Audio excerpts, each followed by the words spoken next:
welcome to another 4-episode series of The Opinion Piece. My name's Andy Stevens. I'm going to be your host, and the next 4 episodes, the subject is construction being regulated, registered, all the different trade bodies fit for purpose, how we get more apprentices in, and more importantly, how we move the industry forward to get it to where we want to be, to hit house targets, etc. My 2 guests, and I do have to refer to my notes because they've got wonderful titles, I want to get it right. John Vanson, Chair of the Industry Competence Committee for the Building Safety Regulator, as well as Chair of the National Home Improvement Council, and James Towman, lot shorter title, the Group CEO, National Federation of Roofing Contractors. Welcome to you both. I got that right, so that's a good start. First question, James. We had a quick chat before we started recording. Are we any closer to being regulated / registered? Very ambiguous question, but like, as we alluded to, Holland, Germany, Australasia, North America. Will we get in there, do you think? Yes, thanks for having me, Andy. The roofing industry for a long time in this country is aspired to wanting regulation and official recognition.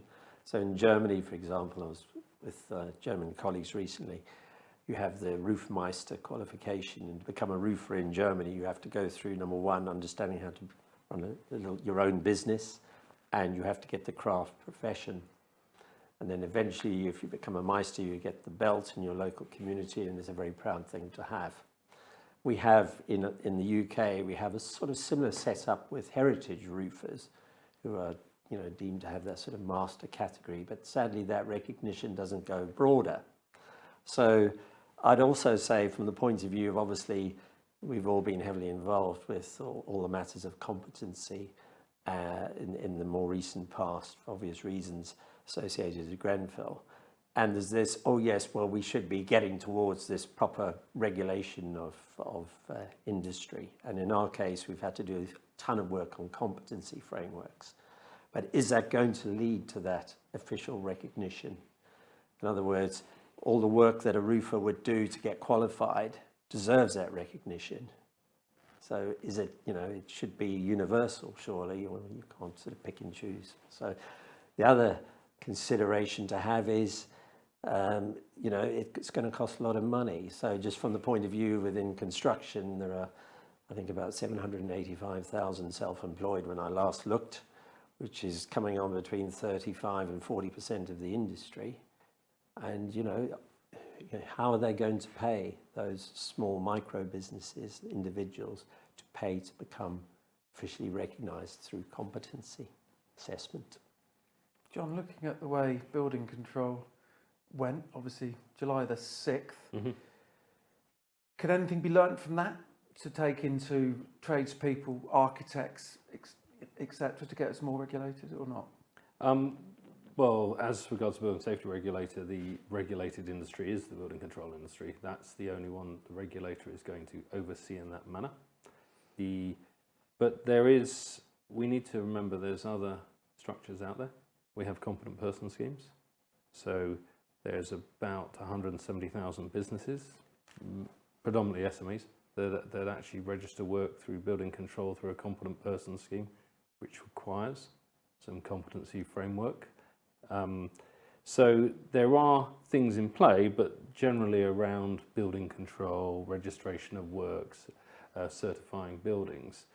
Where we get into an interesting territory is, like James alluded to there, we've got a very different relationship between construction, home improvement and society.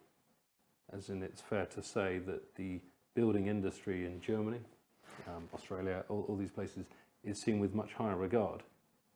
And that goes back a long, long way. And to change that takes more than just what construction can do. It has to come from somewhere else. We have to look at how we promote it. It goes through the whole structures of how we bring people in. We talk about our industry really suffering from an absence of people. We have targets that we can't meet because we don't have enough people. Too many people are leaving the industry as well due to the age profile. And to change that, we have to make it somewhere people want to be. Well, that's, as you're both aware, that's one of the big reasons we've set up the Build Network. We've got to change the image, and I'll always go back to a friend of mine long time ago a spread. He went over to Germany, so we're not talking 2000s, probably, I think he was in the 90s, he went over there. Quite a shy guy, worked there for years and went to his first social event, and someone said, stick a suit on. He went, bum. Now, obviously, as we know, all plasterers probably don't know what a suit is, and they're not used to wearing them. So he hired one, went there, and this guy came over and he said, "Oh, so what do you do?" And he, quite introvertly said, "Oh, just a plasterer." This guy's like, "Wow, really? What about the ornate plastering and the Venetian plaster?" And going through all the different. And my mate was like, "This is quite interesting." He said, "Oh, what do you do?" He said, "Oh, I'm just a lawyer." Instantly, he was received on the same level as people here are looked at higher, lawyers and doctors, etc. Yeah. Is that an impossible thing to overcome, James? Because you're right, schools go to university to succeed or end up in construction. Have we got to start back there? And is it a class problem? I do think things are issue. changing. I do think generationally, I think we're starting to see change in the industry. Certainly see it in terms of our industry. Sort of next, the younger generation coming through, the sort of, even the middle-aged generation, very different approach. So I am optimistic. The challenge is always going to be, though, taking John's point. I mean, I remember doing some research on this a few years ago, standing outside, I think it was B&Q, there are other DIY shops available, where I was part of a group asking questions as to how you would choose a roofer. And it was always the usual thing of, well, I know Mrs. So-and-so knows this person or whatever. Have you ever asked for their credentials? Well, what do you mean by that? We don't, naturally as consumers, when it comes to construction, for some reason, we never ask for credentials.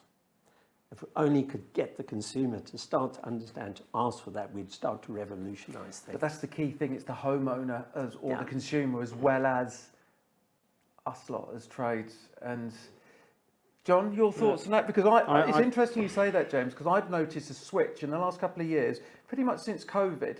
You mentioned the older people. So a friend of mine that runs a college, building college in Croydon, the biggest uptake after COVID and lockdown was 30s and 40s, not youngsters. They used to be at home, they're seeing their family more. They don't want to sit on a train up to London or whatever city. And one thing which really came about was, my kids are going to go to university, study a pretty shit degree, end up with 70 grand debt and come out and work in a coffee shop on minimum wage. There is a change, I think, John. We need to capitalise on that. I think the point you made in your question to James, the class, it's very different here. As in Britain is a very classless society. You go and how we relate to things. Now over here, there's a big difference between what is a profession and what is an occupation. You go to Germany, construction is a profession. It is seen as that and it is held like that, like any other profession. Over here, many see it as an occupation. They see it as something that when we're built around sending people off to university. That's our school system, isn't it? Our school system is designed to promote people through the different levels all the way up to university. And if when you make that choice between, do I do my A-levels or H&D or whatever, or go to university, it's, well, if you don't, why don't you go and work with your hands? And I remember those conversations when I went to university with you could do this or you could do that, and it's the way it's presented, and it runs through our school system. And to make that change is considerable. Huge. As in we need leadership from all different areas, because you're right, when we talk about we need more people in our industry, we talk about the young, we talk about getting them out of university or getting them out of school and bringing them through, and actually transitioning from other industries that don't have all the positives that we have is a great way to get them. As in, I love working in the industry. I think it's hugely fascinating, and everyone I meet knows more than I do. So about everything, and they, what's the joke? Every day's a school day, and it really is that. You can be in this industry, move around, and learn continually. But you can work anywhere in the world with it. You can do, and you can. I hate using the term. You can upskill. Well, so I started at 12 as a labourer. No, nobody would have thought I'd be doing this now. Yeah. Project management, architecture. Yeah. I remember a few years ago, and I did some work with you, James. James created something called Roofset, which was about professionalising the roofing industry. And part of when you went around the country, you asked people, why are you a roofer? What do you like about it? And money wasn't often number one. It was working in a team. It was working outside. It was the relationships that you have, the fact that actually your team's a bit like a family. All these things were you don't get elsewhere. It's being so proud of what you've achieved. Yep. Roofing's a great example. Mm-hmm. Someone's got a leak on an existing, or you're pitching a hand-cut massive roof on a new house, rather than, truss roofs. Let's not go into that. But, hand-built and cut roofs. And with the modern technology of drones and cameras, people on social media do a drone shot, and you think, and I will use the word craftswomanship, not just a trade. Yeah. Because it's a skill, and the best feeling is when you finish. Well, that's, we run, and very pleased to host the sort of annual UK Awards, and that's just increasingly every year, the popularity and the workmanship and that you see, and just very much related to your point, Andy, that kind of combination of sort of new techniques, but you still need those traditional skills for the sort of work you just described. It's a good place to be. And we can all talk about, but construction is crucial to the carbon reduction requirements that we have across the world. And in roofing, we talk about this as different nations.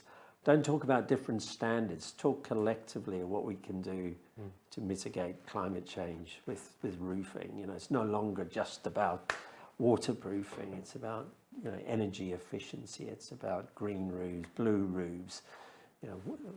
Water being such a big issue these days, and obviously solar in terms of power generation. Just some of the things. It's a really important industry to be in. It's changed a lot, hasn't it? You think the last 5-10 years with, percentage of solar that you've now got to look at on new properties. Yeah. The GRP, that wasn't around, 12, 15 years ago? Yeah.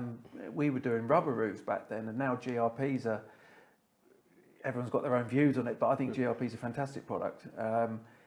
But it's that element of looking back. I think I've just done that with my hands. You look at say government policy. Obviously, we're in a period of elections and manifestos and all that. But you look at how many things actually relate to our industry.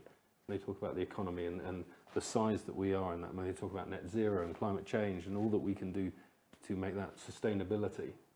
It's infrastructure throughout the country, transport, all these things come back to our industry. Well, aren't we held in high regard then? Without us, you wouldn't have homes, you wouldn't have schools, hospitals, roads, train networks.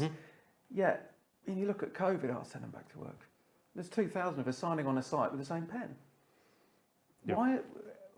You're John, you've hit the nail there. To go back to schools and change that is huge. Yep. But do you think it's doable? Because I love this industry. But I'm presuming, Andy, that's why you exist now, the Build Network, isn't it? It is about those conversations. It's about looking at it differently.